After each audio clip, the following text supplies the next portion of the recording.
How to get better sleep is one of the most frequently requested topics during my mental toughness and resilience training sessions that I've now delivered to tens of thousands of people.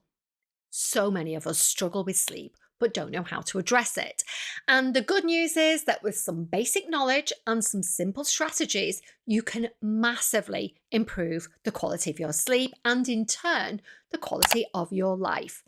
And that's what we're discussing in today's video. I'm Jo Banks. I've been a professional executive business coach for 16 years, and I'm sharing what I know.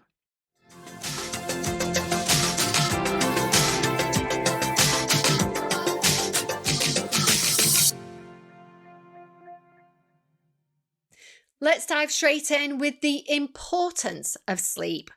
Sleep is one of the most critical functions of the human body. It's essential for memory consolidation, emotional regulation, immune function, and even weight management, which we'll discuss a bit later. But beyond these well-known benefits, sleep is also when our brain undergoes a unique rinse cycle, helping to clear out toxins that accumulate during the day. So let's take a look at the brain's rinse cycle.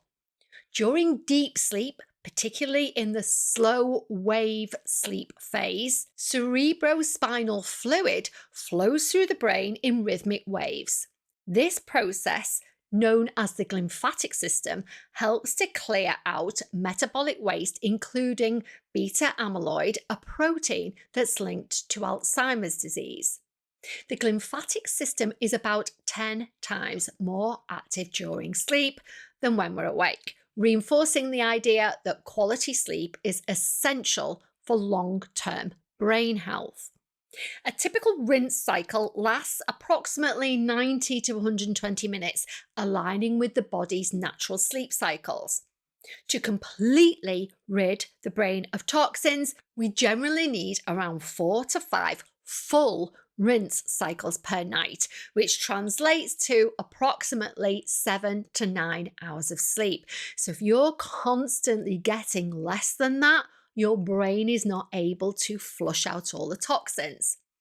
This emphasizes the importance of achieving uninterrupted rest to allow the glymphatic system to function effectively.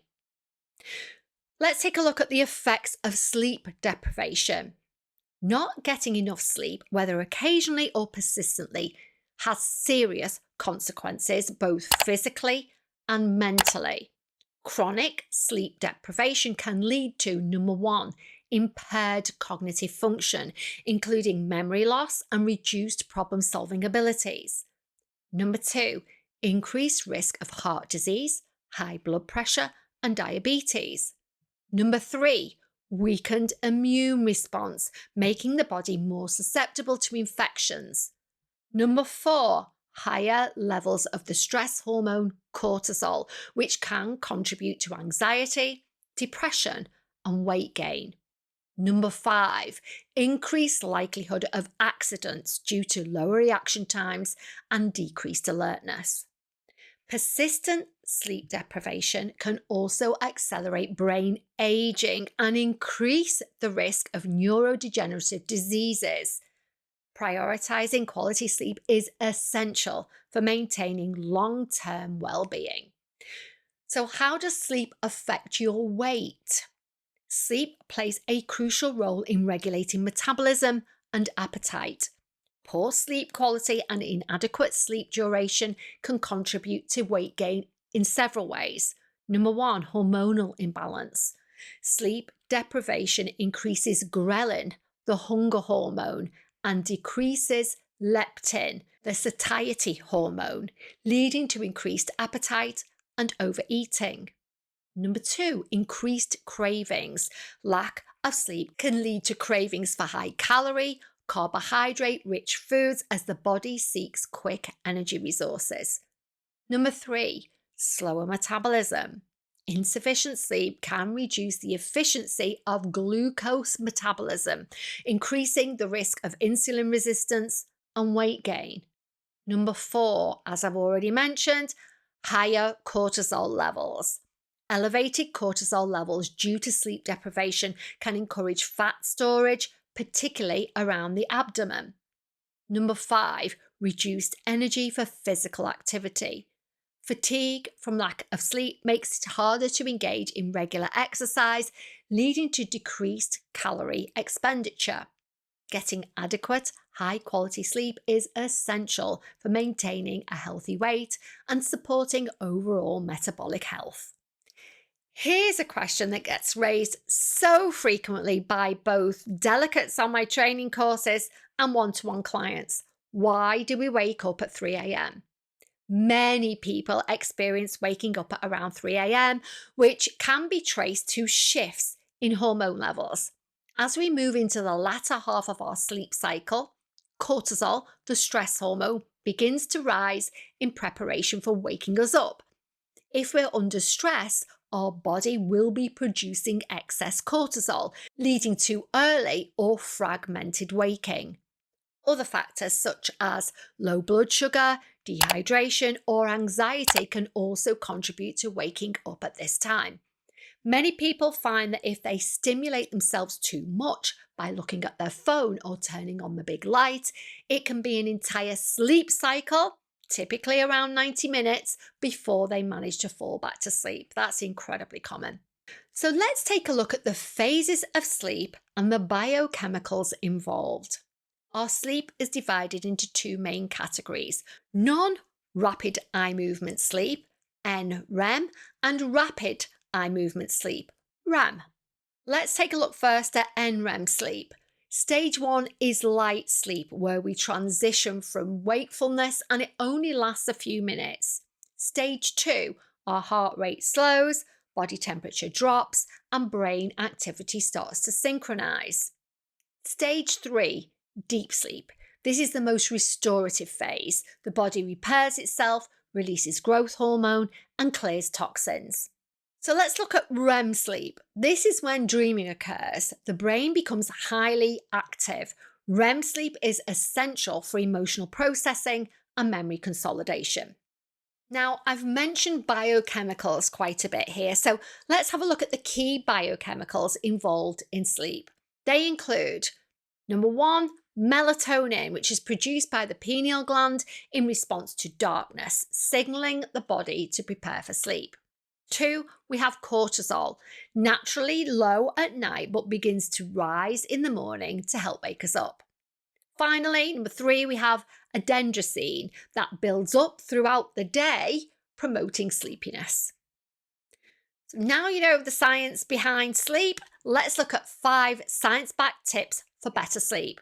Number 1, get daylight exposure early in the day. The science.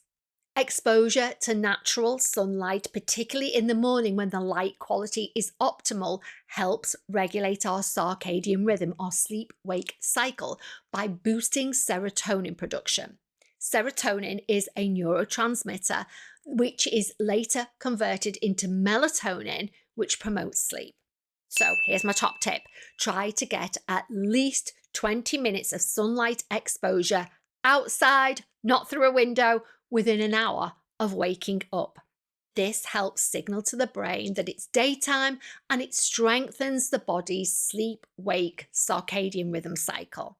It can also be beneficial if you can get an additional 10 minutes later in the day, specifically within an hour of the sun setting. Again, the light quality at this time helps boost serotonin. Number 2, limit technology use and blue light at night. The science. Blue light emitted from screens suppresses melatonin production, tricking the brain into thinking it's still daytime.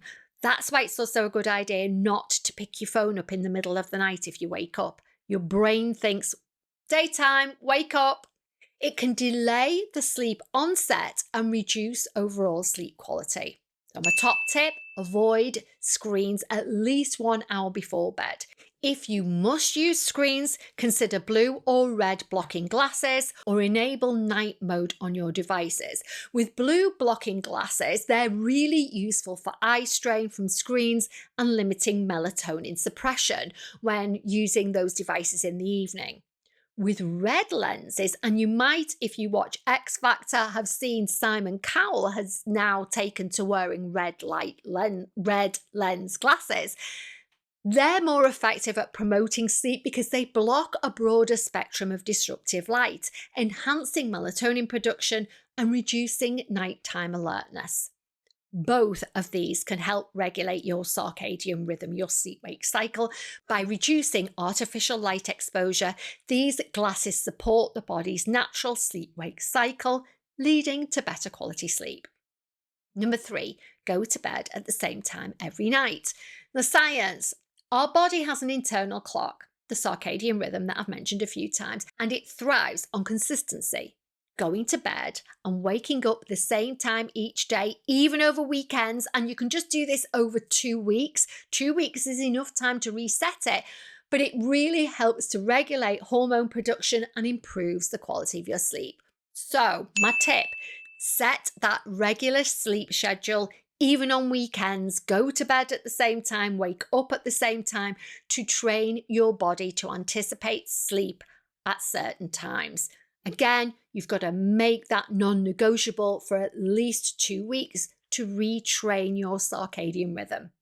Number 4, limit caffeine and alcohol. The science. Caffeine blocks adenosine receptors, delaying sleepiness. Caffeine has a half-life of around 5 to 6 hours, meaning it can stay in your system long after consumption.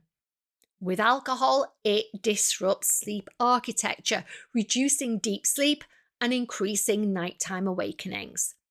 So my top tip here is to avoid caffeine after 2 p.m. and limit alcohol intake, especially close to bedtime. Number 5, what to do if you wake up at 3 a.m. So, the science. Bright light exposure in the middle of the night can suppress melatonin production and signal to your brain that it's time to wake up. Additionally, stress and anxious thoughts can activate the sympathetic nervous system, the fight, flight, freeze stress response, triggering loads of cortisol, making it harder to get back to sleep.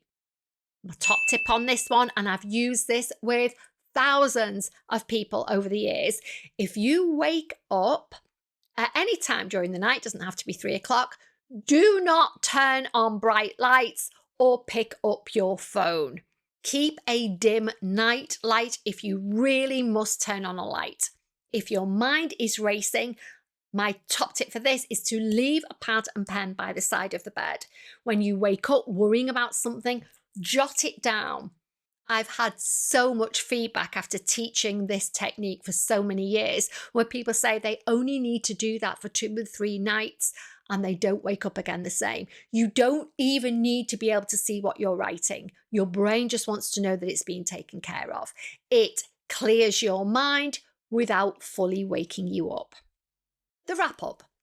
Quality sleep is essential for overall health, cognitive function, and emotional well-being. Understanding the science behind sleep and implementing practical strategies can help improve sleep quality and duration. By prioritizing natural light exposure, limiting blue light, maintaining a constant sleep schedule, managing caffeine and alcohol, and practicing good nighttime habits, you can set yourself up for better rest and a healthier life. I'm going to give you a really good example of how this really works in practice. During a recent leadership development training course that I've been delivering with 13 leaders, I spoke about the importance of sleep, the science behind it, and I also talked about my top strategies for improving sleep. In the follow-up session a month later, one delegate shared that after diligently following all of my tips for a month, he experienced 4 full nights of sleep in a row for the first time in 10 years. So these tips may seem too simple to be effective, but they're backed by science. Like everything I share, they're not complicated. The challenge lies in applying them consistently enough to build lasting habits. What next? If you have anything you'd like to add to today's video or any topics you'd like me to cover in the future, please leave them in the comments section below. I read and respond to everything and really love interacting with you all. If you enjoyed this video, Please be sure to support the channel with a like, comment, subscribe, and hit that notification bell so that you don't miss a thing. Finally, thank you to everybody who stays until the very end, and thank you so much for your support. It really does mean the absolute world to me.